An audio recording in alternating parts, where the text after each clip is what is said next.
What is up mga kabuhok? My name is Balbon and welcome back sa ating Facebook, Instagram at YouTube. Ayan, ito po ay yung Kumini jacket na dry cool. Tapos hoodie.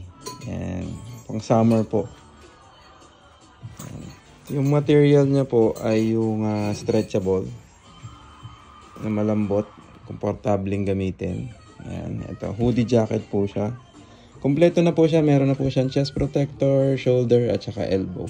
Back protector meron din siya na normal na standard kasama lagi ni Kumini.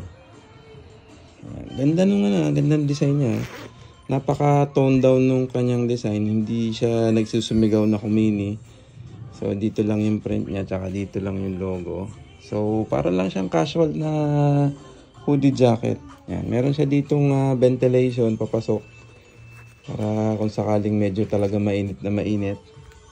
Tapos yung kanyang sa wrist, merong adjustable mesh din to. Yan. Yung palang kanyang mga protector, hard pa siya. Pas maganda sana kung malambot, pero at least kompleto talaga yung kanya. Yan. Check natin. Pang ano to, summer riding gears. Yan. Meron siyang chest. Tapos itong back, mayroon na rin siya. Parang normal foam. Removable. Yan, authentic. Genuine Kumini po. Yan.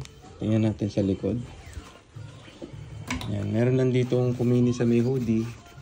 Saka isang maliit na print sa likod. Yung kanyang hoodie, detachable po siya. Yan. So kung ayaw nyo ng hoodie, pwede nyo tanggalin yung kanyang hoodie. Meron din ditong exhaust vent sa likod para mahangin. Ito pala meron siyang malaking reflectorized for safety naman na Kumini sa likod. Yan. Napaka tone down. Sobrang mukha lang siyang simpleng sweater. Sweater, hoodie jacket. Yan, parka. Yan. Sa may mga gusto po, PM lang po kayo. Marami po tong klase ng kulay. PM lang po tayo. Ride safe. Shoutout po sa nakabili. Peace out.